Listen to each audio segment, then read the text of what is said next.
Studies with Anoop के वर्मा। हम लोग जो है एसएससी के various exams for the CHGL, CHSL, MTS, junior engineer, stenographer, group D and Delhi police और भी वेरियस एग्जाम्स जो एसएससी बेस्ड आते हैं, जिसके अंदर आपका जीएस पार्ट आता है। तो इस पर्टिकुलर सीरीज़ में हम क्या कर रहे हैं, हम कर रहे हैं अपने जीएस के क्वेश्चंस को प्लस करंट अफेयर के कुछ इंपॉर्टेंट क्वेश्चंस को, जो आपके अपकमिंग एग्जाम स्पेशली एसएससी के बारे में हम बात करें उसके लिए काफ़ी इंपॉर्टेंट हैं। और इस सीरीज़ में अभी तक हमने 17 सेट्स कवर कर लिए हैं और ये हमारा 18 सेट रहने वाला है। ठीक है, तो 18 सेट रहेगा आज का वीडियो हमारा। तो चलिए देखते हैं पहला क्वेश्चन क्या है आज का हमारा।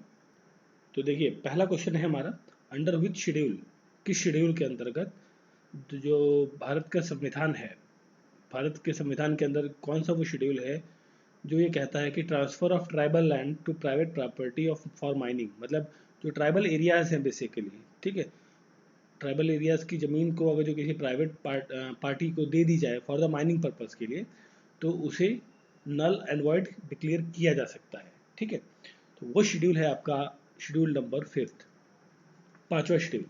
तो under article not article, under schedule 5, पाँचवें शेड्यूल के अंदर जो ट्राइबल एरिया है उसे ये ऑटोनॉमी मिली है कि वो अपना उसका जो एक एडमिनिस्ट्रेशन है या कंट्रोल है पूरे शेड्यूल एरिया का, पूरे शेड्यूल ट्राइब्स का, वो एक सेपरेट रहेगा। ठीक है, मतलब शेड्यूल 5 जो बात करता है वो एडमिनिस्ट्रेशन एंड कंट्रोल के बारे में बात करता है, किसके, शेड्यूल एरिया के। शेड्यूल एरिया मैंने लिखा हुआ है शॉर्ट में, scheduled area plus scheduled tribes के बारे में, इन सब के एडमिनिस्ट्रेशन और कंट्रोल के बारे में बात करता है आपका शेड्यूल 5। ठीक है, और एक इसके साथ में आता है शेड्यूल 6 आता है, शेड्यूल 6 छठा शेड्यूल जो है इसके बाद वाला, वो बात करता है आपका administration of tribal areas. Tribal areas के किन एडमिनिस्ट्रेशन के बारे में, वो स्टेट है बेसिकली, कुछ स्टेट्स हैं जैसे असम है आपका, ये इंपॉर्टेंट चीज़ है, असम, मेघालय, त्रिपुरा एंड मिजोरम। ठीक है, तो इन 4 स्टेट्स के अंदर जो ट्राइबल एरियाज हैं उनको एडमिनिस्ट्रेशन करने के लिए, उनका प्रशासन चलाने के लिए जिस शेड्यूल में बात कही गई है वो है शेड्यूल 6। ठीक है, रेस्ट ऑफ द कंट्री के लिए जो मॉनिटरिंग और एडमिनिस्ट्रेशन और कंट्रोल के लिए जो शेड्यूल्ड है वो है आपका शेड्यूल नंबर 5। ठीक है, इसके लिए एक्चुअली एक इम्पॉर्टेंट केस है, एक्चुअली जो स्टेटमेंट लिखी हुई है ना कि प्राइवेट पार्टीज को माइनिंग के लिए दी गई, इसके लिए एक स्टेटमेंट है ये कह लीजिए, या फिर एक केस हुआ था। उस केस का नाम था Samantha versus state of Andhra. ठीक है, स्टेट ऑफ आंध्रा, आंध्र प्रदेश के अगेंस्ट ये केस हुआ था। ठीक है, जिसमें सुप्रीम कोर्ट में ये मामला गया और ये केस था आपका 1997 का। ठीक है, तो उस टाइम पर सुप्रीम कोर्ट ने ये क्लियरली कहा कि ट्रांसफर ऑफ ट्राइबल लैंड, ठीक है, transfer of tribal land to the private parties for mining purpose, specially for the mining purpose, खुदाई के लिए, उस का जो अधिकार सरकार ने दिया है किसी पर्टिकुलर पार्टी को कि भाई आप माइनिंग करो, उस चीज़ को नलीफाई करता है supreme court on the basis of 5th schedule. ठीक है, तो इंपॉर्टेंट चीज़ है, ध्यान रखनी है। तो क्वेश्चन का correct answer option number 2, 5th schedule. चलिए फिर देखिए नेक्स्ट क्वेश्चन है आपका, Rajya Sabha can delay the financial bill sent to for it consideration by Lok Sabha. देखिए राज्यसभा किसी भी बिल को, मतलब देखिए जो फाइनेंशियल बिल है, फाइनेंशियल बिल के केस में राज्यसभा पूछा गया कि राज्यसभा जो है उसके पास भेजा गया, मतलब लोकसभा से पास हुआ फिर राज्यसभा गया जब बिल, फाइनेंशियल बिल जो है आपका, मनी बिल जिसे कहते हैं, फाइनेंशियल बिल कह लीजिए, मनी बिल कह लीजिए, तो लोकसभा के द्वारा भेजा गया राज्यसभा। तो राज्यसभा उसको कितना डिले कर सकती है मैक्सिमम, ये टाइम पीरियड के बारे में पूछा गया है। तो ये मैक्सिमम डिले कर सकती है आपकी कितना टाइम, ये होता है 2 वीक्स का, 2 वीक। ठीक है, अब 2 वीक का मतलब 14 दिन। तो क्वेश्चन का करेक्ट आंसर है ऑप्शन नंबर ए 1, 2 वीक्स और 14 डेज। ठीक है, यहाँ पर 2 वीक्स भी हो सकता था, 14 डेज भी है, तो सेम थिंग है दोनों चीज़ें। ठीक है, और देखिए इसमें एक इम्पॉर्टेंट चीज़ है कि ये जो फाइनेंशियल बिल है या मनी बिल है, ये इंट्रोड्यूस ही किया जाता है कहाँ पर, लोकसभा में। ये एक लौता ऐसा बिल है जो सिर्फ लोकसभा में ही इंट्रोड्यूस किया जाता है, ये अपर हाउस में इंट्रोड्यूस नहीं किया जाता, क्योंकि देखिए, और ये इसको जो लाया जाता है ये प्रायर प्रेसिडेंट की अनुमति के साथ लाया जाता है। है ना, कि भाई जो प्रेसिडेंट हैं उनकी अनुमति होती है इस बिल पर कि भाई ये फलाना बिल जो है सदन में पेश किया जाएगा।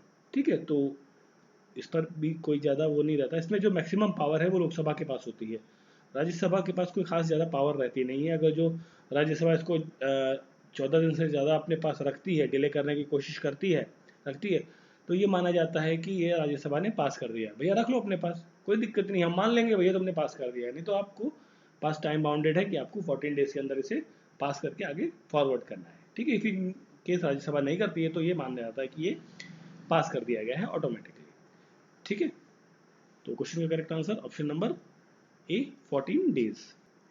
फिर देखिए नेक्स्ट क्वेश्चन है हमारा, world's longest river in decreasing order, है ना, डिक्रीजिंग ऑर्डर, घटते हुए क्रम में बताना है आपको कौन सी रिवर की लेंथ कितनी, लेंथ वाइज बेसिकली पूछा गया है। तो सबसे पहले चलिए देख लेते हैं, यहाँ पे नाइल रिवर है। नाइल रिवर की जो लेंथ है ये अप्रॉक्सीमेटली 6,650 किलोमीटर की इसकी लगभग लेंथ है। अमेजॉन रिवर 6400 किलोमीटर की इसकी अप्रॉक्सीमेट लेंथ है। मिसिसिपी और मिसूरी ये जो रिवर है इसकी लेंथ है 3766 किलोमीटर की। ठीक है, और चैंगजियांग ये रिवर जो है इसकी लेंथ है 6300 किलोमीटर की। ठीक है, देखिए आपको ये चारों रिवर्स का कॉम्बिनेशन दिया हुआ है, इन सबकी लेंथ आपको पता लग गई तो आपको करेक्ट आंसर निकालना है डिक्रीजिंग ऑर्डर में। तो सबसे पहले आपको बताने की सबसे लंबी रिवर कौन सी है। देखिए सबसे लंबी रिवर नाइल बन रही है, तो सबसे पहला तो ये दोनों में से ऑप्शन होगा कोई। सेकंड अमेजॉन है, थर्ड पे मिसिसिपी नहीं है, थर्ड पे है चैंग चैंगजियांग। ठीक है, और फोर्थ पे आपकी मिसिसिपी। तो क्वेश्चन का करेक्ट आंसर क्या होगा, option number A is the correct answer of this particular question according to the decreasing order, मतलब सबसे बड़ी और फिर हम जा रहे हैं सबसे छोटी रिवर की तरफ। ठीक है, फिर देखिए नेक्स्ट क्वेश्चन है हमारा, Mahatma Gandhi was assassinated during the evening prayer at. Actually जब महात्मा गांधी की हत्या की गई थी, किसके द्वारा की गई थी, नाथूराम गोडसे के द्वारा। ठीक है, तो वो कौन सी जगह थी, बेसिकली ये पूछा गया कौन से प्लेस पे की गई थी जब वो शाम की प्रेयर कर रहे थे, प्रार्थना सभा में थे उस टाइम पर। ठीक है, तो वो जगह थी बिरला हाउस। ठीक है, बिरला हाउस जिसे आज की डेट में कहते हैं गांधी स्मृति। ठीक है, गांधी स्मृति के नाम से जिन्हें जिस जगह को जानते हैं हम आज की डेट में उसे कहते हैं उसका नाम था बिरला हाउस। क्वेश्चन का करेक्ट आंसर है बिरला हाउस। और ये कहाँ पर है, न्यू दिल्ली के अंदर है, न्यू दिल्ली के अंदर है। ठीक है, और इन्हें जब मारा गया था उसके अगर जो एक्चुअल टाइम के बारे में बात करें तो 5:17 बजकर 30 सेकेंड्स। ठीक है, ये टाइम था एक्चुअली जिस टाइम पर उन्हें गोली मारी गई, और तारीख थी आपकी 30 जनवरी 1948 की। ठीक है, और इन्हें मारा था इन्हें मारा था नाथूराम गोडसे ने। ठीक है, जिसके लिए उसे अरेस्ट किया गया था और फिर बाद में इन्हें फांसी दे दी गई थी। तो क्वेश्चन का correct answer option number 2 Birla house. चलिए फिर देखिए नेक्स्ट क्वेश्चन है हमारा, इसमें पूछा गया है कि which one of the following is a biotic factor of an ecosystem. अब देखिए बायोटिक फैक्टर क्या होते हैं, वो फैक्टर्स जिन्हें कहते हैं हम लिविंग ऑर्गेनिज्म से रिलेटेड। ठीक है, लिविंग ऑर्गेनिज्म से रिलेटेड जो भी फैक्टर्स हैं इकोसिस्टम के अंदर वो क्या होते हैं, बायोटिक फैक्टर। और दूसरा टर्म होता है इसके साथ में अबायोटिक फैक्टर। ठीक है, अबायोटिक फैक्टर के अंदर आते हैं वो सारी चीज़ें जो नॉन लिविंग्स हैं। ठीक है, सिंपली डिफरेंशिएशन की हम बात करें तो बायोटिक में लिविंग ऑर्गेनिजम्स और अबायोटिक में नॉन लिविंग ऑर्गेनिजम्स आते हैं। और बायोटिक फैक्टर्स की हम बात करें अगर जो इसके कुछ एग्जांपल के बारे में, जैसे आपका प्लांट्स हो गए, एनिमल्स हैं, फंगाई है, बैक्टीरिया। ठीक है, ये सारे क्या हैं आपके, या पीपल्स जो लोग हैं आपके पब्लिक। ठीक है, ये सारे क्या हैं, बायोटिक फैक्टर्स हैं इकोसिस्टम के अंदर। अबायोटिक फैक्टर्स में आप क्या आता है, जैसे आपका सॉइल है, वाटर है, वेदर, मौसम वगैरह, टेम्परेचर, ये सब क्या है, एबायोटिक फैक्टर है। तो इसमें से पूछा गया कि बायोटिक फैक्टर कौन सा नहीं है, सॉरी कौन सा बायोटिक फैक्टर है ना, इनमें से कौन सा बायोटिक फैक्टर, बायोटिक फैक्टर मतलब लिविंग वाला। टेम्परेचर आपका अबायोटिक है, सॉइल अबायोटिक है, सनलाइट अबायोटिक है। सिंपली एक बचता है बायोटिक फैक्टर, वो है प्लांट, जो कि करेक्ट आंसर है option number 1 is the correct answer of this particular question. Got it. चलिए फिर देखिए नेक्स्ट क्वेश्चन है, नेक्स्ट क्वेश्चन में पूछा गया है कि ब्रॉन्ज, ब्रॉन्ज जो है वो एलॉय है किसका, कॉपर, और साथ में कौन होता है। तो जो ब्रॉन्ज है बेसिकली ये एलॉय होता है आपका कॉपर एंड टिन का। ठीक है, तो क्वेश्चन का करेक्ट आंसर है option number C, third point है ना। तो जो ब्रॉन्ज है कॉपर और टिन का अलॉय है, ठीक है। अब इसके अंदर जो मेनली क्या होता है, ज़्यादा तो कॉपर होता है, बट टिन की मात्रा जो है ये अप टू 12% इसमें देखने को मिलती है। 12% कॉपर और मोस्टली जो है इसके अंदर आपका ब्रॉन्ज रहता है, ठीक है। एक और इम्पॉर्टेंट अलॉय है जिसका नाम है ब्रास, ठीक है, जिसे कहते हैं ब्रास, ठीक है। और ब्रास किसका अलॉय है? ब्रास है बेसिकली कॉपर विद जिंक, ठीक है। कॉपर विद जिंक कहलाता है आपका ब्रास, जिसके अंदर 50-50 का रेशियो रहता है। कॉपर 50% के आसपास और जिंक जो है वो भी 50% के आसपास में देखने को मिलता है, ठीक है। तो क्वेश्चन का करेक्ट आंसर है ऑप्शन नंबर सी, टिन। फिर देखिए नेक्स्ट क्वेश्चन है हमारा। क्वेश्चन में पूछा गया कि डिस्गाइज अनएम्प्लॉयमेंट का मतलब क्या होता है, ठीक है। देखिए पहले तो आप समझ लीजिए कि डिस्गाइज अनएम्प्लॉयमेंट होती क्या चीज़ है। देखिए ये एक ऐसा फिनोमेना है जिसके अंदर जो है एम्प्लॉयड, मोर एम्प्लॉयड पीपल होते हैं देन द एक्चुअल नीडेड। मतलब कि मान लीजिए कोई काम करना है आपको, है ना, कोई पीस ऑफ वर्क है, ए पीस ऑफ वर्क आपको करना है, तो उस पीस ऑफ वर्क के लिए या सिंपली आप अगर जो हम लोकल लैंग्वेज में हम बात करें कि कोई एक दीवार है ना, मतलब आपको एक 10 फीट की दीवार बनानी है, ठीक है, ये 10 फीट की आपको दीवार बनानी है। इसके लिए आपको 2 लोगों की ज़रूरत है, ठीक है। आपने 2 की जगह आपने क्या 4 लोगों को एम्प्लॉयड कर रखा है कि भाई 4 लोग हैं 10 फीट की दीवार बनाएंगे।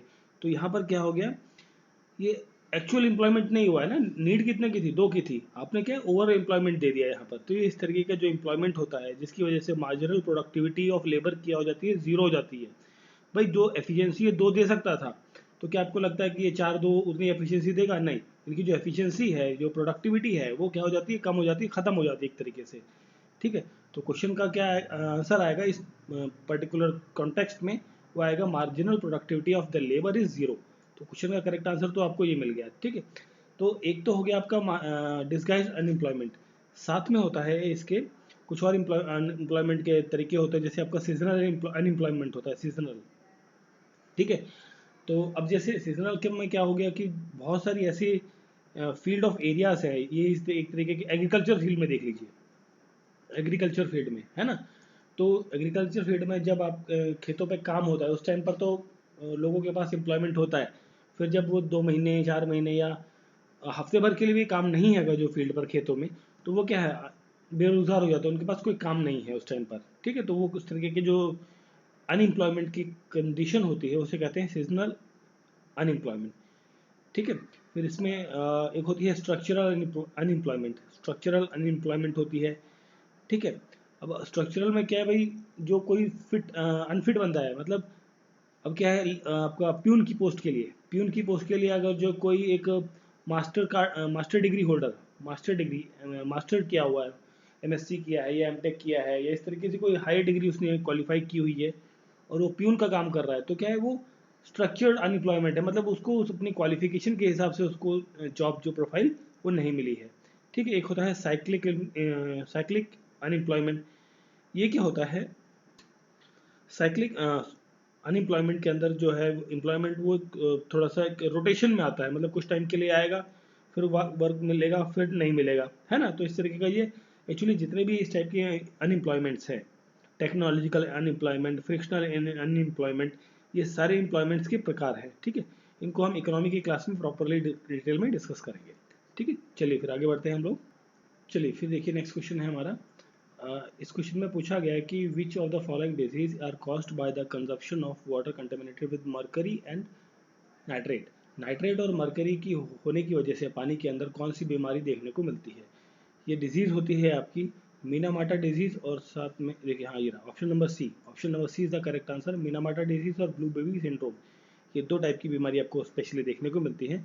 तो जो यहाँ पे मीनामाटा डिजीज है, ये एक्चुअली होता है मरकरी की वजह से, एच लिखा हुआ है मैंने मरकरी को, तो मरकरी की वजह से होता है। और इसकी जो एक्सेप्टेबल लिमिट है बेसिकली मरकरी की, ठीक है, मरकरी की जो लिमिट है पानी के अंदर, मैक्सिमम लिमिट, परमिसिबल लिमिट, वो कितनी हो सकती है? वो है 0.001 मिलीग्राम पर लीटर।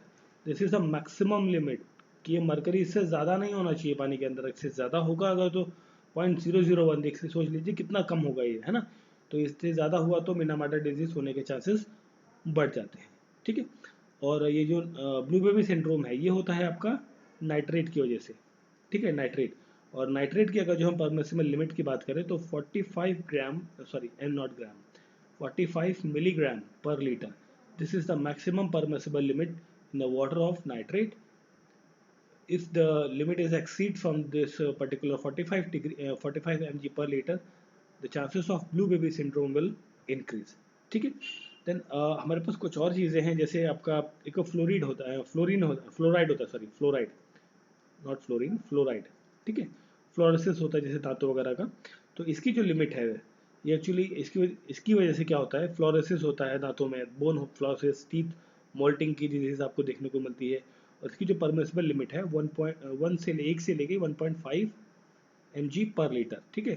1 से 1.5 मिलीग्राम पर लीटर से ज़्यादा ये इसका कंटेंट नहीं होना चाहिए. और अगर जो हम बात करें यहाँ पर क्लोराइड की, ठीक है, क्लोराइड के बारे में बात करें तो क्लोराइड भी जो है इसकी वजह से अगर ये एक्सेस होगा तो इसकी वजह से क्या होता है, हाइपरटेंशन, जो एक होता है ना घबराहट सी, टेंशन होने लगती है, तो वो भी इसकी वजह से हो सकती है. ठीक है, क्लोराइड के एक्सेस की वजह से. तो इसकी जो परमिसिबल लिमिट है वो 250 mg पर लीटर है, 250 mg पर लीटर. फिर एक लेड है, बहुत ही इंपॉर्टेंट पॉइंट है ये लेड. तो लेड की जो मात्रा है ये कितनी होनी चाहिए, 0.01 mg पर लीटर. ठीक है. मरकरी कितना था, 0.001 mg पर लीटर. लेड कितना है, 0.01 mg पर लीटर है. इसकी अगर जो मात्रा बढ़ती है तो किडनी डैमेज होने के चांसेस बढ़ जाते हैं, किडनी डैमेज के चांसेस बढ़ जाते हैं अगर जो लेड की मात्रा पानी के अंदर बढ़ जाती है. ठीक है. तो क्वेश्चन का करेक्ट आंसर तो आपका मिनीमाटा डिजीज और ब्लू बेबी सिंड्रोम है, बट बाकी जो जितने भी एलिमेंट्स थे ये बहुत ज़्यादा इंपॉर्टेंट है आपके एग्जाम पॉइंट ऑफ व्यू से. चलिए फिर देखिए नेक्स्ट क्वेश्चन है आर्टिकल 371.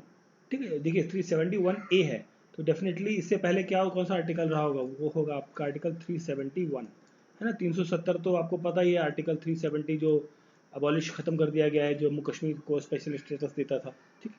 तो ये डेफिनेटली ये सारे स्टेटस से रिलेटेड ही है, स्पेशल प्रिविलेजेस देते हैं अदर अदर एरियाज को. तो इस पर्टिकुलर क्वेश्चन में पूछा गया है 71A के बारे में. पहले उससे पहले हम 71 के बारे में हम जान लेते हैं कि 71 जो है ये किन एरियाज को स्पेशल प्रिविलेजेस देता है. ठीक है. तो ये प्रोवाइड करता है महाराष्ट्र प्लस गुजरात. ठीक है, गुजरात, ये दो स्टेट्स को एक स्पेशल दर्जा देता है आर्टिकल 371. और 371A ये जो है स्पेशल प्रोविजन देता है नागालैंड को. तो क्वेश्चन का करेक्ट आंसर है option number A, sorry option number 1 not a, Nagaland. ठीक है. नागालैंड को स्पेशल प्रोविजन देता है 371A. ठीक है.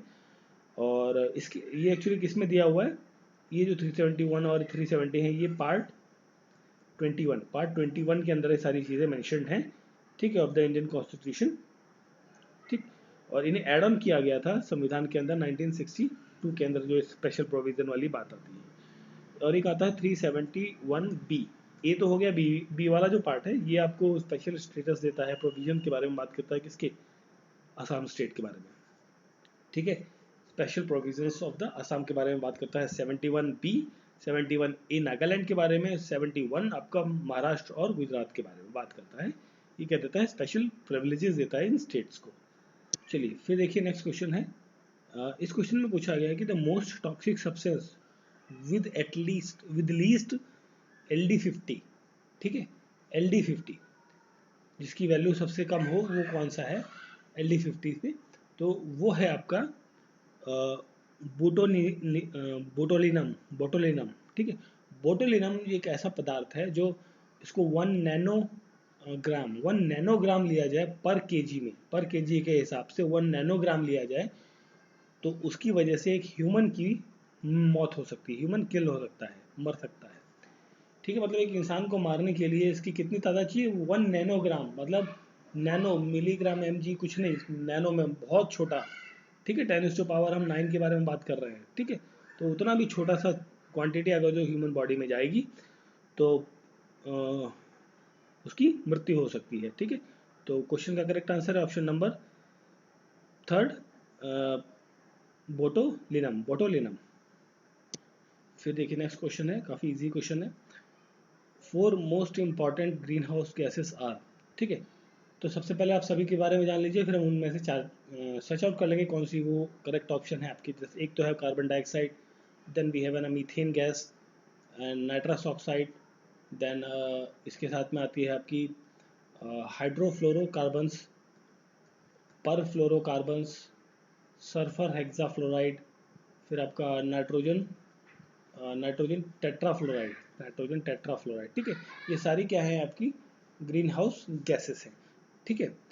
और अब देखिए यहाँ पे कार्बन डाइऑक्साइड है, मीथेन है, कार्बन मोनोऑक्साइड नहीं आती है, ठीक है। तो पहला ऑप्शन तो आपका गलत हो गया।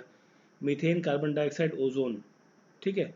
Nitrous oxide, let me see, ozone भी आता है आपका इसमें, ठीक है, O3। Then carbon dioxide, fluoride gases, ये भी नहीं है। थर्ड ऑप्शन भी आपका नहीं है, तो ये भी नहीं है, ठीक है। तो क्वेश्चन का करेक्ट आंसर है, ओजोन भी आता है इस लिस्ट में। तो क्वेश्चन का करेक्ट आंसर है option number 2, methane, carbon dioxide, ozone gas और नाइट्रस ऑक्साइड। ये गैसेस जो है, और ये 7 गैसेस जो मैंने लिखी हुई है नीचे लिस्ट, ये सारी क्या है, ग्रीन हाउस गैसेस हैं। ये क्या कॉज करती है, इनकी वजह से जो अर्थ का एटमॉस्फेरिक टेम्परेचर है वो बढ़ता जा रहा है, जिसकी वजह से ग्लोबल वार्मिंग बढ़ती जा रही है, जिसकी वजह से जो ग्लेशियर्स पर जो वाटर है वो मेल्ट होता जा रहा है और समुद्र में आकर मिलता है, और उसकी वजह से क्या है, सी लेवल पर ईयर और पर डे के वो धीरे धीरे बढ़ता जा रहा है, ठीक है। तो ये थे आज के इस पर्टिकुलर सेट के, जो हमारा सेट नंबर 18 है, उसके कुछ इंपॉर्टेंट क्वेश्चंस। तो आई होप सो आपको वीडियो अच्छा लगा होगा। If in case you have any doubt, please ask me in comment box. मिलते हैं नेक्स्ट वीडियो में। Thank you for watching.